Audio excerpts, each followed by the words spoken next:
اچھا ناظرین، میں جس گھر میں آیا ہوں میں آپ لوگوں کو دکھانا چاہتا ہوں. یہ دیکھیں، یہ اس بارش میں اس کچے سے مکان میں آپ لوگ دیکھیں، یہ اپنے لیے واش روم بھی بنائے ہیں، سب کچھ یہاں پر بنائے.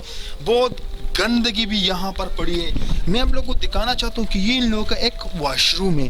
اور جیسے میں نے آپ لوگوں کو دکھایا کہ واش روم کا تو حالات ایسے ہیں. یہ ہماری بہن وہ بھائی بیٹے ہیں اور یہاں پر یہ سالن پکا رہے. یہ بارش کے نیچے، نہ کچن نہ کوئی اور چیز. یہ میں آپ لوگوں کو کمرے بھی دکھاتا ہوں.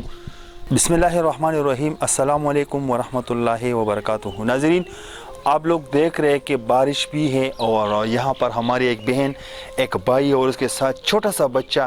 جو شارٹ کلپ آپ لوگ دیکھ رہے ہیں کہ سخت سردی ہے اور یہ بچہ اتنی سردی میں نہ اس کے گرم سویٹر نہ کوئی چیز یہاں پر ہے اور یہ یہاں پر کھڑے ہیں.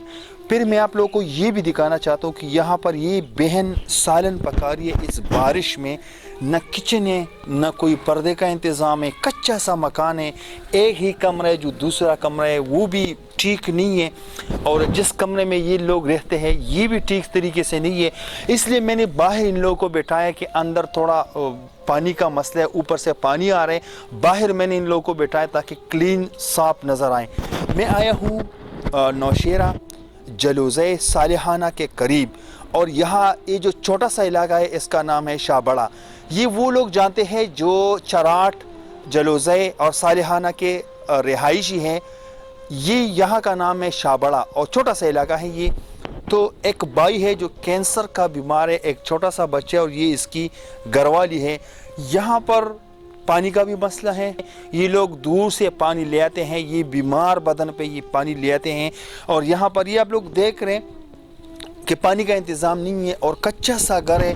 واش روم بھی آپ لوگ دیکھیں، یہ شاٹ آپ لوگ دیکھ رہے ہیں کہ واش روم کا کیا حالات ہیں، کچن کا کیا حالات ہیں. تو بہت غربت کے سہارے زندگی گزارے یہ بھائی.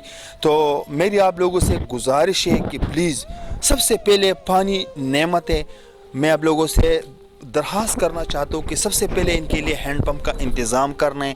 بیمار تو یہ ویسے بھی ہے، کینسر کا بیمار ہے. گھر کا واحد کپیل ہے کہ یہاں پر اپنے بچوں کے ساتھ زندگی گزار رہے ہیں. علیکم السلام.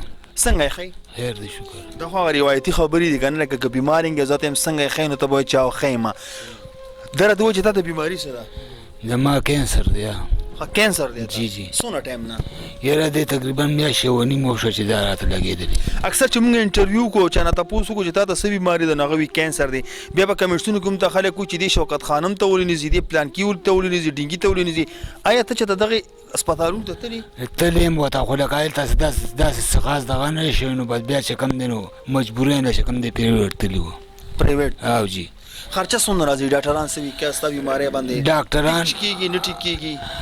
ټیک کولو والا خو الله دی انشاءالله ټیک کېږي، خو لکه خرچه خو ډېره په دې راځي چې دغه 10,000 روپۍ ډراپ یا د یو دغه حساب سره ټسټونه ورسه 20,000 په یو ډراپ باندې زموږ خرچه راځي، او 15 راته یاد کړي او نور پته نه لګي چې یاره اندازې مطابق 8 ته به رسي 7 ته به رسي هر څومره. دا راته ووایه ستا بچیان څو دي؟ بچیان 15 دي. 15 دي. او جی. دا یو ماشوم د ده لپاره څه ګرم سویټر یا جرابې یا هېڅ هم نشته د لپاره؟ بس دغه حالات ته جي تاسو وینئ نو چې روټو خروس کو نن چې دا سالن دی خور باندې کړی او دی، جی. دا کټوه انتظامات ته څوک کوي؟ بس کله یو کله بل. او دغه خبره. او دا خو باران دی، باران د لاندې دا خور چې کوم دی نه بس مجبوري نه ده چې ځم دغه حساب ته بیمار شوم. اوبه د کوم ځای نه راوړې؟ اوبه جومات نه راوړو، جومات رانه لرې لږه لرې جی. په دې بیمار بدن باندې. او جی. او بس په دغه یو کچا تاسو ټول کور کچا دی، نه واشروم، لکه تاسو داسې وایم چې ستاسو وسایل پوره دي، یو څیز هم تاسو ته پوره نشته. خو زموږ دا خور خو هم ډېر د سختۍ سره ژوند تېري. خورجان السلام علیکم. وعلیکم السلام. خورجان دا راته ووایه چې حیران وم د په دې یم چې باران دی، تا دا سالن کټوی باندې کړې ده، اور خو به هم نه بلیږي، اخري بخري په دې باران کې څنګه کوې؟ نو باز غریبي مو دا نو څه وکړو، وس مو نشته نو د نه مو د پوخ جارګي وشته، نه مو د کوټو موټو وشته، اوس دیم بیماره دی، بس وخت تېرو په دې کې نو.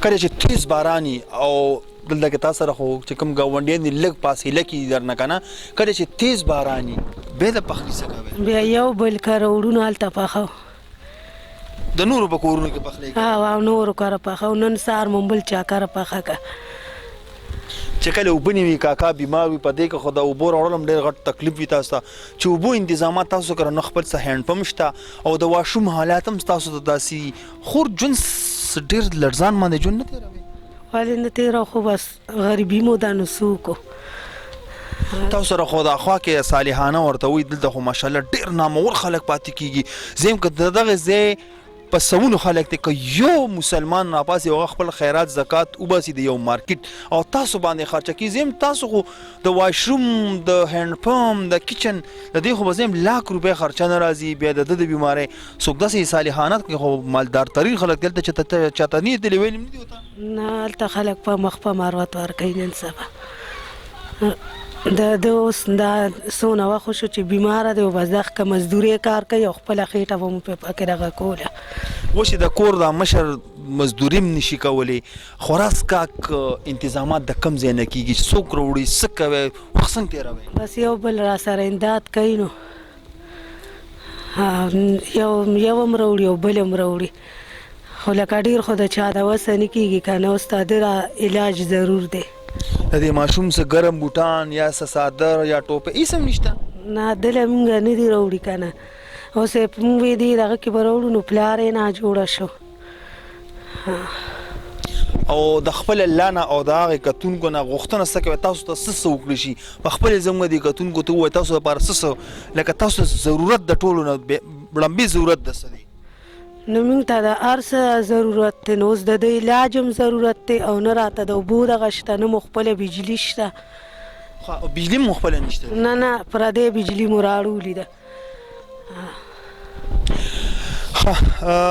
ګرانو کتونکو د کاکا جان شمیره نمبر په شیشه باندې تاسو سره شریکو په خپل دې سره تړون ساتلی شي ما تاسو ته په لومړی کې هم وایي چې د ټول نه لومبی ضرورت دي ته د هینډ پمپ د اوبو دی بیا د کاکا جان صحت دی چې دی په صحت روغي بچو له به 2 پیسې وګټي 2 روپۍ به وګټي څه به راوړي دي کور ته سبزي ترکاري به راوړي یو بل ته به مینت نه کوي نو دویم نمبر بیا د خور ته ډېر غټ تکلیف دی باران دی زما راتګ ضرور ځکه وګڼل چې خدمت پکوو او خدمت یوازې دا نه چې موږ په راحته کې خلکو له ځو چې یاره بس شین اسمان دی وي او موسم دی صفا وي موږ به ځو نه کله کله به داسې سختې هم برداشت کوو چې دوی برداشت کوي موږ به هم ورسره برداشت کوو موږ به خدمت د انسانیت کوو نو باقي زما چې کوم کار و زه دونو لرې راتګ هغه ما وکړو نور په تاسو باندې پرېږدم میرے جتنے بھی اردو اسپیک بھائی ہے میری ان سے گزارش ہے کہ سب سے پہلے یہاں پر پانی کا سنگین مسئلہ ہے دوسروں کے گھروں سے یہ پانی لے آتے ہیں کبھی مسجد سے کبھی ایک جگہ کبھی دوسری جگہ